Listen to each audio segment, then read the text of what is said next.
YCP నేత గుడివాడ అమర్నాథ్ మాట్లాడుతున్నారు, live లో చూద్దాం.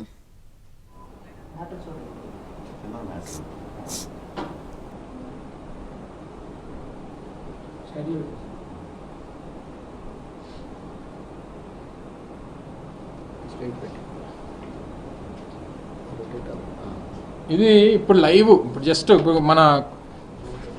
మన పార్టీ లీడర్స్ ఎవరు వెళ్ళి ఇప్పుడే జస్ట్ ఇది అన్నపూర్ణ బ్యాంక్ దగ్గర ఉన్నటువంటి పొజిషన్. ఇది ఎంతమంది ఉన్నారు? దగ్గర 200-300 మంది లైన్లో ఉంటే 93 బ్యాగులే ఉన్నాయి.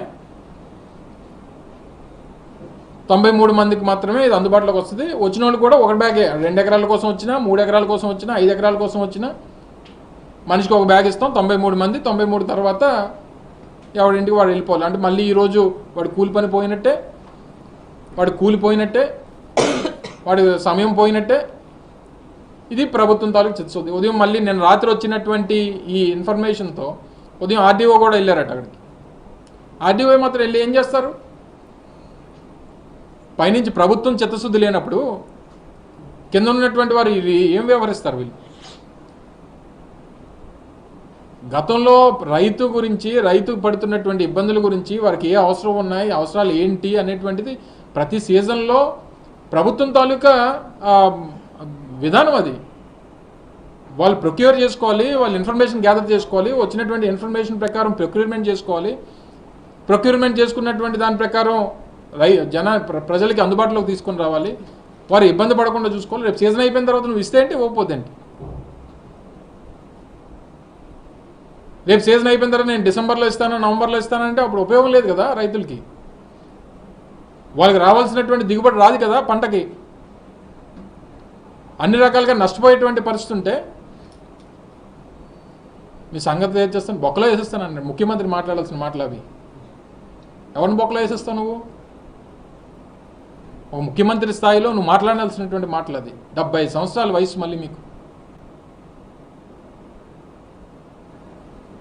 ఏమనంటే దేశంలోనే నా అంత సీనియర్ నాయకులు లేడు, నాకంట పోటుగాలు లేడని చెప్తారు మీరు. మరి ఇదేనా మీ మీ మీ తాలూకా సీనియారిటీ అంతనా? ప్రతి సంవత్సరం కింద సంవత్సరం కూడా, ఎందుకంటే జస్ట్ అప్పుడే మేము దీపాం కాబట్టి ఆ రోజు ఈ కష్టం రాలేదు ప్రజలకి, రైతులకి. అప్పటికే మేము అన్నీ తెచ్చాము, పెట్టాము, ప్రొక్యూర్ చేసాం. ఆ జూన్ టైం కల్లా అందరికీ అందుబాటులో తీసుకొచ్చాం కాబట్టి కింద సంవత్సరం రాలేదు ఇష్యూ. జూన్ 4 మేము అధికారం కోల్పోయాం. అప్పటికే సీజన్ స్టార్ట్ అయిపోయింది. అన్ని అందించేటువంటి కార్యక్రమం అన్ని ప్రొక్యూర్మెంట్ చేసి పెట్టుకున్నాం కాబట్టి కింద సంవత్సరం చెప్పండి ఎవరన్నా.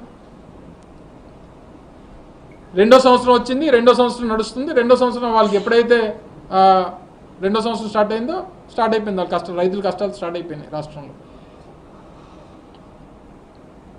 ఎక్కడికి వెళ్ళినా సరే, ఏ ప్రాంతానికి వెళ్ళినా ఆ ప్రాంతంలో ఉన్నటువంటి వారు వ్యవసాయం చేసుకున్నటువంటి ఏ పంటకి గిట్టుబాటు ధరలు లేవు. ఇక్కడ ఉన్న మేజర్గా రాష్ట్ర విభజన జరిగిన తర్వాత కూడా ఉమ్మడి రాష్ట్రంలో సర్వీసెస్ ఉండేవి. హైదరాబాద్లో అగ్రికల్చర్ ఒక ఆస్పెక్ట్ మనకి. ఈరోజు రాష్ట్ర విభజన జరిగిన తర్వాత మేజర్ జీడిపిలో మేజర్ షేరు మనకు అగ్రికల్చర్. ఆల్మోస్ట్ 35 to 36% కాంపోనెంట్ ఈరోజు నాకు తెలిసి, అంటే subject correction, major component agriculture మనకి. అంటే వ్యవసాయ ఆధారిత రాష్ట్రం మంది. ఇప్పుడిప్పుడే ఇంకా అన్నిటి నుంచి కోలుకొని బయటపడుతున్నటువంటి పరిస్థితులు మనం. కొత్తగా ఏర్పడినటువంటి రాష్ట్రం, 10 సంవత్సరాల వయసు కలిగినటువంటి రాష్ట్రం. సో ఇవన్నిటినీ గమనించుకొని రైతుల మీద ఆధారపడినటువంటి రాష్ట్రం, రైతులకి అండగా నిలబడాల్సినటువంటి ప్రభుత్వం కనీసం పట్టించుకోకపోతే, ప్రశ్నించినటువంటి ప్రతిపక్షాన్ని బెదిరించేటువంటి కార్యక్రమం, లైన్లో నిలబడుతున్నటువంటి రైతుల్ని వాళ్ళని కూడా బెదిరించేటువంటి కార్యక్రమం. గ్రామాల్లో 200-300 మంది రైతులు ఉంటే అందరూ వైఎస్ఆర్ కాంగ్రెస్ పార్టీ వాళ్ళు ఉంటారా? అన్ని పార్టీల వాళ్ళు ఉంటారు కదా రైతులకు పార్టీలతో ఏం పని? అందుకనే ఈ రైతుల పక్షాన వైఎస్ఆర్ కాంగ్రెస్ పార్టీ బలంగా నిలబడుతుంది. వారికి న్యాయం జరిగేంత వరకు కూడా పోరాటం చేస్తుంది. అది ఏ మేరకైనా, ఎంతవరకైనా ఈ ప్రభుత్వం మీద ఒత్తిడి తీసుకొచ్చేటువంటి దానికి అన్ని రకాలుగా కూడా అన్ని పోరాటాలకి సిద్ధంగా ఉంది.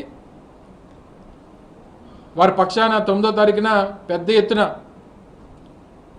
రాష్ట్ర వ్యాప్తంగా అన్ని ఆర్డీఓ కేంద్రాల్లో జరుగుతాయి, అన్ని జిల్లా హెడ్ క్వార్టర్స్లో కూడా